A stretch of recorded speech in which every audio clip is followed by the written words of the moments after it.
बिस्मिल्लाहिर्रहमानिर्रहीम। अस्सलाम वालेकुम व्यूअर्स, उम्मीद है आप सब खैरियत से होंगे। आप सबको मैं अपने यूट्यूब चैनल एवरीडे साइकोलॉजी में वेलकम करता हूं। डिसीजन रिसर्चर्स बताते हैं कि इंसान अपनी ज़िंदगी में 3 अहम फैसले करता है और इंसान की जो ओवरऑल लाइफ सैटिस्फैक्शन है और वो ज़िंदगी में कितना खुश रहता है, वो इन 3 फैसलों पे डिपेंड करता है। और वो 3 फैसले कौन से हैं? उनमें से फर्स्ट है selection of religious ideology, faith, आपका बिलीफ सिस्टम, आपका रिलीजन क्या है, स्पिरिचुअलिटी क्या है आपकी। ये इस पे हमारी लाइफ सेटिस्फेक्शन का बहुत ज़्यादा पार्ट बेस करता है। सेकंड इम्पोर्टेंट है करियर सिलेक्शन। आपका जो करियर डिसीजन मेकिंग है वो कितनी अप्रोप्रिएट थी, आपने क्या सही फैसले किए, पर्सन जॉब फिट था, आपकी पर्सनैलिटी कंपेटेबल था, प्रोफेशन नहीं था, आपने क्या फैसला किया अपने बारे में, कौन सी जॉब की, क्योंकि आपको पता है सर्विस लेंथ होती है तो 25 ईयर से लेकर 45 ईयर्स तक जब आप जॉब जितना जल्दी स्टार्ट करते हैं तो उस पर आपकी लाइफ की सेटिस्फेक्शन बहुत ज़्यादा डिपेंड करती है। The third and the most important decision is selection of life partner or mate selection। ये जो डिसीजन है इस पे भी कि हमारी ज़िंदगी का एक बहुत बड़ा हिस्सा जो है वो हमारी ज़िंदगी डिपेंड करती है इस पे। तो ये 3 अहम फैसले हैं। मैंने सोचा तीसरे पे बात करूं कि हमारा ये तीसरा फैसला कैसे गलत साबित होता है और लोगों में सेपरेशन होती है। आजकल आपको पता है डिवोर्स रेट इंक्रीज हो रहा है, डिक्रीज नहीं हो रहा, इंक्रीज हो रहा है पूरी दुनिया में। तो मैंने सोचा क्यों ना इस पे बात की जाए। और I have identified 12 scientifically supported reasons behind why marriages fail. तो आज हम देखेंगे कि हमारे माशरे में नाकाम शादियों के पीछे दरपर्दा वजूहात क्या हैं। ये जानने के लिए आप इस वीडियो को एंड तक देखें। आगे बढ़ने से पहले मेरे चैनल को सब्सक्राइब कर लें और बेल आइकन को प्रेस कर लें ताकि आपको अपकमिंग वीडियोस मिलती रहें। ऑल दो मैरिज को कहते हैं कि ये मेजर लाइफ ट्रांजिशन है, लेकिन इस सब के बावजूद आप जब भी किसी रिलेशन जो है कोई रिलेशन स्टार्ट करते हैं उसमें आपकी जो थिंकिंग पैटर्न है, आपका जो माइंड सेट है, उसको बड़े इंपॉर्टेंट रोल है। क्योंकि जो हमारा माइंड सेट है उस हमारा जो स्कीमा ऑफ मैरिज है, स्कीमा ऑफ जो हमारा कंस्ट्रक्ट हो गया माइंड में, वो सही है कि नहीं। तो ये बिलीव करना, बाज़ लोग शादी को लेके it's a it's a very good transition in life but marriage is something not everything. तो उसके बाद ये होता ये है कि कुछ लोग ये समझते हैं कि जब ये शादी होगी उनकी तो वो तो जन्नत में चले जाएंगे, तो उनके ये सारे मसाइल हल हो जाएंगे, वो इंडिपेंडेंट हो जाएंगे। मतलब उन्होंने अपना इस तरह का मैरिज का स्कीमा बनाया होता है, इट्स अ मिरेकल। तो वो यही समझते हैं कि ये तो कोई बहुत बड़ा मुआवजा हो जाने और बड़ी अनहोनी हो जानी और उसके बाद हमारी ज़िंदगी ऐसे कोई हम पे रिस्पॉन्सिबिलिटी नहीं हो, हम बहुत इंजॉय करें। ऐसा नहीं है। तो ये जो लोग ये समझ लेते हैं कि ये सारे मसलों का हल है, तो ये सारे मसलों का हल नहीं है, इससे बहुत सारे मसले पैदा भी होते हैं। तो हमें जो सबसे पहले अपना जो माइंड सेट है वो चेंज करने की ज़रूरत है कि हम अपने माइंड को की दोनों जो एस्पेक्ट्स हैं उनको मद्देनज़र रखें कि although it's major life transition, excitement, pleasure, लेकिन उसके साथ ही बहुत सारी आप पे रिस्पॉन्सिबिलिटीज़ होती हैं, बहुत से आप बर्डन हैं और बहुत सी जो है आपसे एक्सपेक्टेशंस होती हैं। तो ना तो इसको पॉजिटिव लें, ना इसको आप बहुत ज़्यादा नेगेटिव लें। तो ये जो फर्स्ट हमें जो इसकी रीज़न है, believing that marriage is a cure all, कि सारे हमारे मसलों का ये हल है। तो सारे मसलों का ये हल नहीं है और बहुत सारे मसले इसकी वजह से पैदा भी होते हैं जिन्हें हम बाद में हल करते हैं। तो the first reason is this. The second reason, troubles with in laws. ये तो आप देखते हैं आज कल हम डेली लाइफ में हमारी ऑब्जर्वेशंस भी हैं, हमारा ड्रामा भी ये इंडिकेट करता है कि जो लोगों की एडजस्टमेंट प्रॉब्लम्स हैं। फैमिली साइकोलॉजी बताती है कि न्यू फैमिली सोशलाइजेशन है, यानी जो आप आउटसाइडर से इनसाइडर बनते हैं, takes 1 year. After 1 year you become the insider. आप नई फैमिली की वैल्यूज और अपना जो लाइफ पार्टनर है उसकी थिंकिंग पैटर्न्स, उनके उनके लोगों के लाइफस्टाइल, वो किस तरह से रहते हैं। बेसिकली सब it's not a merger of two persons but two families. तो आप अंडरस्टैंड करने की तो 1 ईयर लगता है, खासकर specifically for girls. From becoming outsider to insider it takes 1 year, 1 complete year. तो इसको कहते हैं कि ये जो फैमिली साइकोलॉजी में कि ये न्यू फैमिली सोशलाइजेशन को 1 ईयर लगता है। 1 ईयर तक आप अंडरस्टैंड करते रहते हैं कि अच्छा जी ये जेनरस हैं, कंजूस हैं, पॉजिटिव सोचते हैं, इनका नेगेटिव सोचते हैं, क्या इनकी थिंकिंग पैटर्न क्या है, इनकी वैल्यूज, ट्रेडिशंस वगैरह वगैरह। तो ये जो इसका मतलब ये कि आपको जस्ट सोशलाइज होने में, फैमिलियर होने में, उस फैमिली के कल्चर से 1 ईयर लगता है। तो इससे पता चलता है हमें कि जब लोग सोशलाइज होते हैं तो बहुत सारे डिफरेंसेस आते हैं, और डिफरेंसेस जब आते हैं समटाइम्स आप उसे मैनेज कर पाते फ्रॉम आइदर साइड। तो अगर नहीं कर पाते, और समटाइम्स जो इन लॉज होते हैं वो एक्सेप्ट ही नहीं करते दिल से उस रिश्ते को, तो जब वो उसको मेंटली एक्सेप्ट ही नहीं कर पा रहे होते, ये कंपेटिबिलिटी के इश्यूज होते हैं, और वो सेक्रीफाइस भी नहीं करना चाह रहे होते, और स्पेस भी नहीं देते, और समटाइम्स प्रॉब्लम क्रिएट करते हैं। क्योंकि देखें, ये तो जो adjustment of a couple is a matter of a family, not a matter of just to persons, क्योंकि उसमें फैमिलीज इन्वॉल्व होती हैं, खासकर कलेक्टिविस्ट सोसाइटीज़ में। तो ये आजकल एक बहुत प्रोमिनेंट रीज़न है कि जब आप पोस्ट डिवोर्स इंटरव्यू करते हैं, लोग बताते हैं कि उनके इन लॉज ने बहुत ज़्यादा इसमें कंट्रीब्यूट किया। तो वो फिर जल्दी पे ओ तेल फेंकते हैं, बजाय इसके कि उन चीज़ों को सेटल डाउन करने की कोशिश करें, उन चीज़ों को जो है इनलाइन करें। तो ये एक बहुत सेकंड इम्पोर्टेंट रीज़न है कि trouble with in-laws. The third one is inadequate communication and cooperation. ये एक न्यू रिलेशन है जिसमें अब जितना ज़्यादा सेल्फ डिस्क्लोजर होता है, इतनी इसकी स्ट्रेंथ जो है और इतनी इसकी डेप्थ इंक्रीज होती है। तो इसलिए इंटीमेसी जो है इसमें, क्योंकि ये इंटीमेट रिलेशन है, तो बेसिकली इसमें आप जितना कोऑपरेट करते हैं, अब ये है कि आप, मैंने पहले बताया कि देखें, अब एक फैमिली में सिबलिंग्स में भी पर्सनैलिटी में डिफरेंसेस होते हैं, इंडिविजुअल डिफरेंसेस होते हैं। हम कहते हैं psychology is study of individual differences. तो जाहिर है जब आप जो मैरिजेस में कपल्स हैं उनमें भी बहुत सारे इंडिविजुअल डिफरेंसेस हैं। कुछ चीज़ों को आपको ओवरलुक करना पड़ता है, कुछ आपको डिफरेंसेस को मैनेज करना पड़ता है, कुछ को इग्नोर कर लें, कुछ को डिस्कस आप कर सकते हैं कि जी ये चीज़ें इस तरह से होनी चाहिए, अपनी जो एक्सपेक्टेशंस हैं।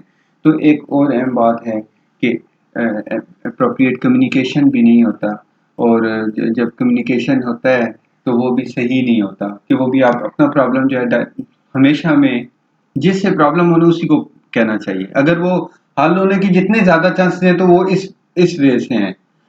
हम दूसरे तीसरे किसी को भी जब इन्वॉल्व करते, जैसे मोस्टली कपल्स फैमिलीज को इन्वॉल्व कर लेते हैं उसमें, वो मसले और बढ़ते हैं, क्योंकि वो अपने लेंसेज से चीज़ों को देखते हैं, तो बजाय वो खुद एडजस्ट करने के।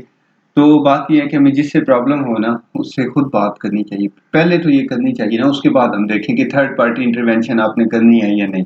पहली बात तो ये कि आप खुद तो अपनी सिंसियरली कोशिश करें। तो एक इनएडिक्वेट कम्युनिकेशन है और एक कोऑपरेशन। इसमें आपको बाज़ औक़ात 2 कदम पीछे भी आना पड़ता है, बाज़ औक़ात 2 कदम आगे भी जाना पड़ता है।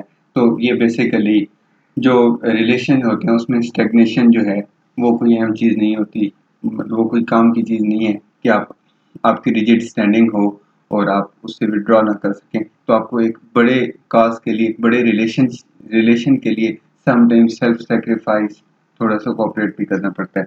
तो वो जो नहीं करते उसकी एक रीज़न है why marriages fail. Unrealistic unmet expectations. पहली बात तो ये है कि हमारी जो कपल्स हैं ना वो इंसान हैं, तो उनसे हमारी एक्सपेक्टेशंस भी रियलिस्टिक होनी चाहिए। हमें ऐसे नहीं करना चाहिए कि शादी से पहले जो हमारी ज़िंदगी थी, जो आपकी जितनी एक्सपेक्टेशंस थी, आप कहते हैं मेरी लोग इतनी केयर करते, लोग मेरे बारे में इतने ओवर कंसर्न्ड हो, लोग मेरी इतनी डिमांड्स जो है उनको एक्सेप्ट करें, और आप शादी के बाद वो सारी जो शादी से पहले तमाम लोगों ने आपकी ज़िंदगी में पूरी नहीं की, वो आप एक बंदे से वाबस्ता कर लें। तो वो भी इंसान है ना, खुदा तो नहीं कि वो आपकी सारी ख्वाहिशात पूरी कर ले। तो बात इंसानों को इंसान समझ के ही एक्सेप्ट करना चाहिए कि उनसे गलतियां भी होती हैं, और वो हमेशा हमारी उम्मीदों पे पूरा भी नहीं उतर सकते। ठीक है, तो बात यह है कि कुछ हमारी एक्सपेक्टेशंस बहुत अनरियलिस्टिक होती हैं। वो अगर हम कभी बैठ के खुद प्रॉपर उनको इवेलुएट करें तो हमें खुद पता चलेगा, अपनी इंसाइट यूज़ करें कि हाँ, ये कोई इतना बड़ा इशू नहीं है जिसको हम इशू बना लेते हैं। फिर अनमेट एक्सपेक्टेशंस होती हैं, कुछ बहुत जेन्युइन होती हैं जो इंसान के बारे में इंसान किसी दूसरे इंसान से रखता है, जिसको उसका रिश्ता होता है, वो ज़रूर पूरी होनी चाहिए, जो कि जेन्युइन हों, रियलिस्टिक हों, उस रिश्ते की जो नेचर है उसके अकॉर्डिंगली वो मच नीडेड हों। तो वो मेरे ख्याल में वो जो जब हम वो इस तरह की या अनरियलिस्टिक एक्सपेक्टेशन रखते हैं, ठीक है, इरेशनल है हम, या हमने हमारी अनमेट एक्सपेक्टेशंस हैं कि एक्सपेक्टेशन तो रियलिस्टिक हैं लेकिन दूसरा इंसान बॉदर ही नहीं करता, उसको कंसर्न ही नहीं है, लीस्ट इंटरेस्टेड है, तो ये भी एक बहुत बड़ी रीज़न बनती है वाई मैरिजेस पे। Bad choices and half hearted commitment, ये बड़ी बदकिस्मती है, खासकर फोर्स्ड मैरिजेस में, जहाँ पे लोग जो कि ना रिलीजन में अलाउड है, ना आपके लॉ में, ना कल्चर में, उसमें मोस्टली आप देखेंगे ये प्रॉब्लम्स हैं कि लोग लोग या हाँ, अगर इस तरह नहीं भी हुआ तो क्योंकि आपको पता है कि ये जो लोग फैसले करते हैं इस पे बहुत ज़्यादा टाइम नहीं स्पेंड कर रहे होते, अनटिल अनलेस कि उनकी फैमिली में ही ना हो, मैरिज ना हो, तो आउट ऑफ फैमिली जितने लोग करते हैं आप बहुत सारी इंपॉर्टेंट इंफॉर्मेशन मिस होती है। तो समटाइम्स फैसले खुद सही गलत नहीं, उनके कॉन्सिक्वेंसेस बताते हैं कि वो सही थे या गलत। समटाइम्स बज़ाहिर हम सही फैसले करते हैं लेकिन वो अनफॉर्चुनेटली गलत साबित होते हैं। और फिर पता है क्या, आप कब तक ड्रैग कर सकते हैं किसी रिश्ते को, रिलेशन को, आपकी मेंटल कंपेटिबिलिटी ना हो, आपकी थिंकिंग ना मिलती हो, आपके इंटरेस्ट, आपके कोई भी चीज़ अगर नहीं मैच करती, या आप उसकी आप देखते हैं कि जी आप फॉर एग्जांपल कपल में एक पॉजिटिव है एक नेगेटिव है, अब ये दोनों चीज़ें एक दूसरे की ज़िद हैं, ये कितना सा मतलब मैनेजमेंट कर सकते हैं, कितना सा कोऑपरेशन और कितना सा कंप्रोमाइज़ करेंगे। तो क्योंकि दो नेचर बाय नेचर ही चीज़ें डिफरेंट हैं, उनको आप कितना ऐसा इकट्ठे रख सकते हैं। तो इसलिए समटाइम्स हमारे से इंटेंशनली और समटाइम्स अनइंटेंशनली गलत फैसले होते हैं, और उनको हम स्टार्ट में कोशिश करते हैं मैनेज करने की, लेके चलने की, लेकिन इन द लॉन्ग रन उनको मैनेज नहीं हम कर पाते। तो ये बेसिकली एक बड़ी रीज़न है मैरिजेस की, कि जो लोगों से गलत फैसले होते हैं उन्हें बाद में रियलाइज़ होता है कि उनसे सही फैसला ही नहीं हुआ।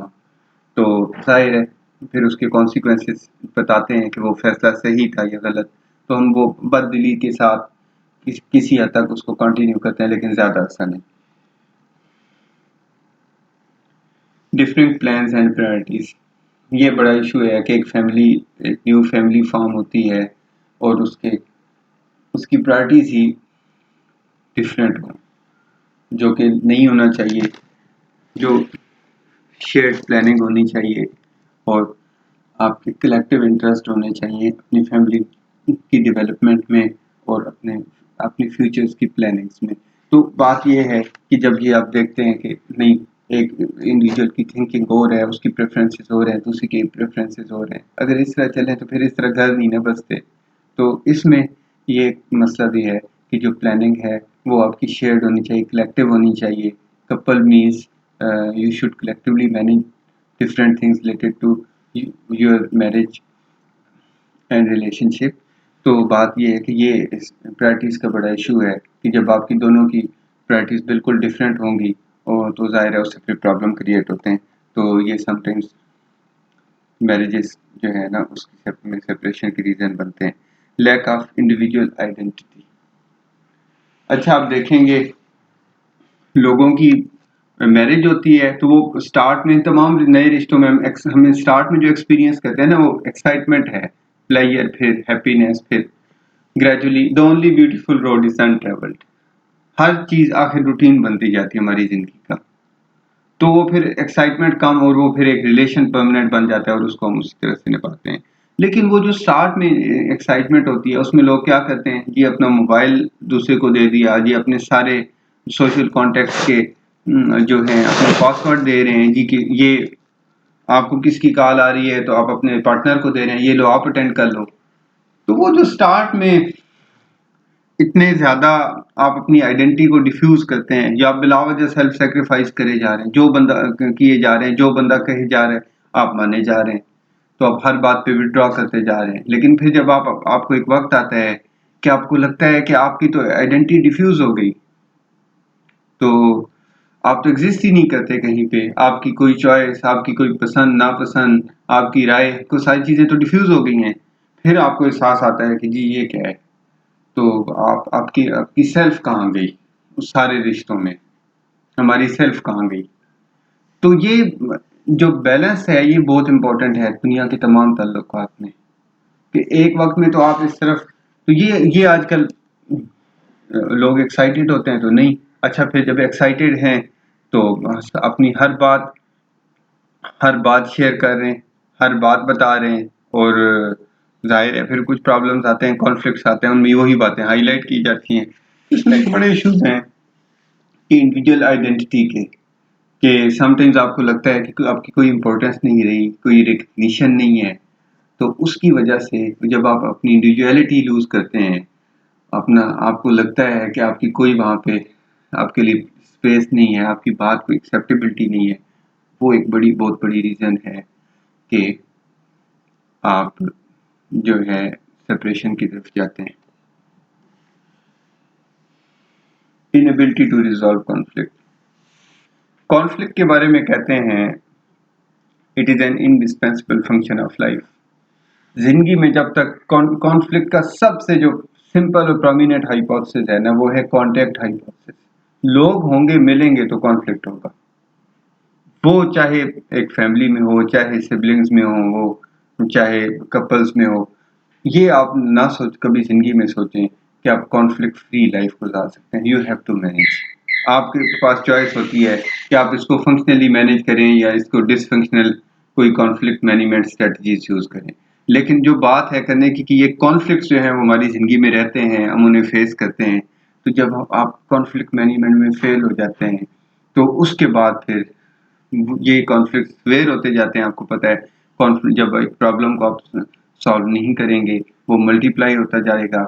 अगर फॉर एग्जांपल मैं आपको बताता हूँ, जो इस पे सबसे बड़ी ज़्यादा रिसर्च की है दुनिया में कॉन्फ्लिक्ट मैनेजमेंट में, मोहम्मद अफजाल रहीम ने, और वो बताता है कि if you avoid conflict you face 10 time greater conflict.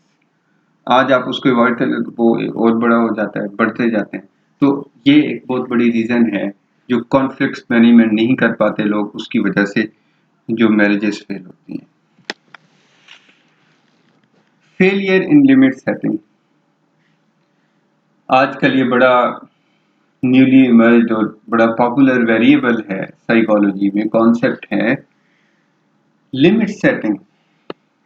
कहते हैं ये सब रिश्तों में होनी चाहिए, ये इवन पेरेंट चाइल्ड रिलेशनशिप में भी होनी चाहिए।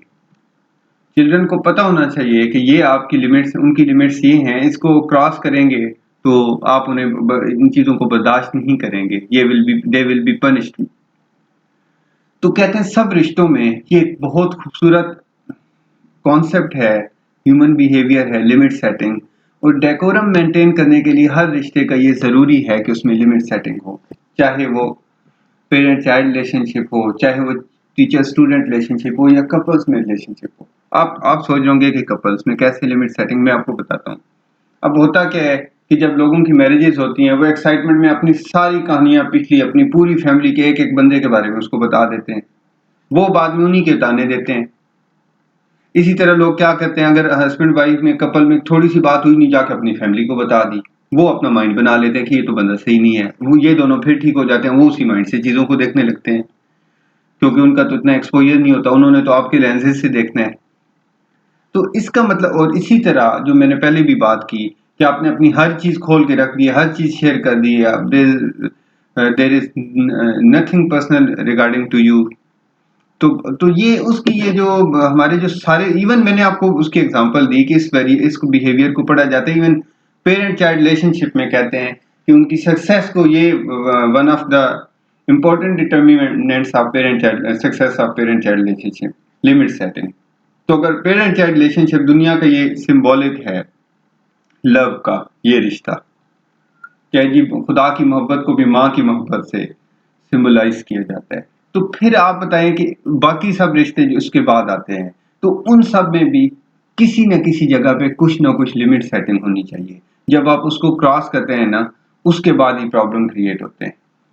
ठीक है, जैसे अब देखें, अब एक हस्बैंड वाइफ की बात हुई, आपने फैमिली को कन्वे कर दी, ठीक है, फैमिली अपने लेंसेज से देखती है, आप उन चीज़ों को अपने लेंसेज से देख रहे थे। तो खैर ये एक ये बड़ा इम्पोर्टेंट कॉन्सेप्ट है, जो कि बहुत बड़ी रीज़न है वाई मैरिजेस फेल। जब आप पोस्ट डिवोर्स इंटरव्यू करते हैं, आपको पता चलता है कि उन लोगों ने लिमिट सेट नहीं की। एक वक्त में आपका इतना सेल्फ डिस्क्लोजर था कि आपने अपने से रिलेटेड कुछ नहीं हाइड किया, और आपने हर बात शेयर कर दी, और आपने खुद को कंट्रोल ही नहीं किया, कौन सी बातें शेयर करनी चाहिए, कौन सी नहीं, कौन सी एटलीस्ट पहले ये तो देखें इस बात के बारे में परसेप्शन क्या क्रिएट होती है, और हो सकता है आपका पॉजिटिव ही हो। तो ये जो है ना, एक रीजन है why marriages fail. Arguing too much, बहस जो है ना, उससे बहुत ज्यादा फायदा नहीं होता रिश्तों में। जब आप रिश्तों में इस तरह की चीजों में इन्वॉल्व होते हैं, तो उससे हमेशा डैमेजेस होते हैं, उससे हमेशा आपको नुकसान ही होता है। और बात ये होती है कि ये कोई जिरा करने का ये कोई कोर्ट तो नहीं है कि आप जिरा कर रहे हैं हर बात पे आर्ग्यू करें। सारे लोग जिच हो जाते हैं इन चीजों से, आखिरकार तंग आ जाते हैं। तब एक हर इंसान की एक बर्दाश्त की लिमिट है ना, उससे समथिंग चीजें ऊपर चली जाती हैं। तो ये एक बहुत बड़ी रीजन है मैरिजेस के फेल होने की, जो कि पोस्ट डिवोर्स इंटरव्यूज लिए गए। मैंने जो आपको सारे पॉइंट्स बता रहा हूँ, ये सारे रिसर्च बेस्ड हैं, और ये बेसिकली एक बड़ी रीजन बनती है कि आप हर बात में बहस करते हैं, हर बात में आपने वो जिसे कहते हैं नहीं टांग अड़ाना, हर बात में आपने कसम उठाई है कि नहीं जी, आपने चुप नहीं रहना। तो ये जो है एक रीजन है why marriages fail. Lack of empathy and forgiveness, इस रिलेशन से बड़े इमोशंस अटैच्ड हैं, और जब हम नहीं देखते ना, दूसरे की जगह पे खुद को रख के नहीं देखते कि उसके प्रॉब्लम्स क्या हैं, उसके दूसरे के लेंसेज से नहीं देखते चीज़ों के, एक थ्योरी ऑफ वेरिएबल पर्सपेक्टिव, कि आप कभी दूसरे का पर्सपेक्टिव देखें ना, तो आपको समझ आए कि वो उसका प्रॉब्लम क्या है, उसके पर्सपेक्टिव को अंडरस्टैंड करने की कोशिश करें। इसलिए कहते हैं कि जो गुड प्रॉब्लम सॉल्वर होते हैं, दे आर गुड लिसनर, क्योंकि आप सुनेंगे तो मसले हल करेंगे ना, बोलने से नहीं, पहले सुनने से मसले हल होते हैं। आप उसको अंडरस्टैंड तो तब करेंगे जब आप सुनने की आप में एबिलिटी होगी। तो इसमें जो इमोशनल एम्पैथी है, इसका बड़ा रोल है। फॉरगिवनेस का वो हमारे तमाम रिश्तों में फॉरगिवनेस जो है, और कहते हैं कि ये फॉरगिवनेस इटसेल्फ रिवार्डिंग है। जो किसी को माफ करके आपको एक इनर सेटिस्फेक्शन फील होती है, वो उसका इमीडिएट रिवार्ड है, और उसका डिलेड रिवार्ड हमें मिलता है एक्सट्रिंसिक। ये एक ऐसी जबरदस्त चीज है फॉरगिवनेस, कि पॉजिटिव साइकोलॉजी में बताते हैं कि इसके दो रिवार्ड हैं सारे मोस्टली बिहेवियर का, या इंट्रिंसिकली रिवार्डिंग है या एक्सट्रिंसिकली। ये इंट्रिंसिकली भी है, एक्सट्रिंसिकली भी। जब हम किसी को माफ करते हैं, जो हमें सेंस ऑफ प्लेजर और इनर सेटिस्फेक्शन फील होती है, वो इसका इमीडिएट इंट्रिंसिक रिवार्ड है। और उसके बाद इसके फंक्शनल आउटकम्स आते हैं, तो वो इसका एक्सट्रिंसिक रिवार्ड है। इससे एक अच्छी healthy society, healthy fully functioning families, successful families form होती हैं, जब आप फॉरगिवनेस का कल्चर जो है वो प्रमोट करते हैं। तो ये जब lack of empathy and forgiveness होगी, it lead to why marriages fail. Finances, जो मेरी रिसर्च बताती है, इन 12 में से एक प्रॉब्लम फाइनेंसिस का भी था, और वो भी खास कर जो फाइनेंसिस की बेस पे डिस्प्यूट्स हुए और कॉन्फ्लिक्ट्स क्रिएट हुए, वो एक बहुत बड़ी रीजंस थी वाई मैरिजेस फेल। ये जो मैंने आपसे साइंटिफिकली सपोर्टेड रीजंस डिस्कस की, उम्मीद है आपको इनको जान के हमारी सोसाइटी में जो हाई प्रेवलेंस है, बहुत ज़्यादा जो डिवोर्स रेट इंक्रीज हो रहा है, सॉरी टू से उसमें बहुत बड़ा रोल तो हमारे ड्रामा का भी है, क्योंकि हमारे जो हम ड्रामा देख रहे हैं, उसमें से जो मेजर लेसन है फैमिली को ब्रेक करने का। अनफॉर्चुनेटली तो आप देखेंगे कि वो मैरिज को बेसिकली ड्रामा में दिखाया जा रहा है कि ये कोई इतना सक्सेसफुल रिलेशनशिप नहीं है। जब आप लोगों को ये एजुकेट करेंगे कि मैरिज कोई अच्छी बॉन्डिंग, कोई अच्छा रिलेशनशिप नहीं है, और उनको प्री मैरिटल और एक्स्ट्रा मैरिटल रिलेशनशिप एजुकेट करेंगे, तो इससे मैरिजेस सक्सेसफुल तो नहीं होंगी। इवन रिसर्च ये भी बताती है, इसकी एक बहुत बड़ी रीज़न मैरिजेस फेलियर की प्री मैरिटल और एक्स्ट्रा मैरिटल रिलेशनशिप भी है, क्योंकि आप कंपैरिजन में ज़िंदगियाँ गुजार रहे होते हैं। तो ये एक बहुत बड़ा कंट्रीब्यूटिंग फैक्टर है हमारा ड्रामा, जो कि फैमिली के इंस्टीट्यूशन को ब्रेक करने में हमारी सोसाइटी में मेजर रोल प्ले कर रहा है। आप जब देखते हैं ड्रामे में, आजकल तो ड्रामा में बड़े अननेचुरल रिलेशनशिप दिखाए जा रहे हैं। अगर आप आजकल के कुछ ड्रामा जो हैं जिनको क्रिटिसाइज भी किया गया पब्लिकली, वो देखें, तो उसमें तो बड़े अननेचुरल किस्म के, जो हमारे बेसिकली एथिकली नहीं और हमारी सारी वैल्यूज़ को वायलेट करके, तो ये एक बहुत बड़ी रीज़न भी है कि उसमें जब फैमिली का इंस्टीट्यूशन ब्रेक होते हुए, उसको नाकाम होते हुए दिखाया जाएगा हमारे ज़्यादा ड्रामा में, तो हम लोगों को क्या एजुकेट कर रहे हैं, उनको कैसे हम ब्रेन वॉश कर रहे हैं। उम्मीद है आपको ये सब जान के आपकी मालूमात में भी इजाफा हुआ होगा, और आपको अपनी ज़िंदगी में भी बहुत सारे मसाइल को हल करने में मदद मिलेगी इंशाल्लाह। और एटलीस्ट हमें अपनी ज़िंदगी में इन चीज़ों को से अवॉइड करना चाहिए, जो कि साइंटिफिकली प्रूव्ड रीजंस हैं बिहाइंड वाई मैरिजेस फेल। अपना बहुत सारा ख्याल रखिएगा। अल्लाह हाफिज़।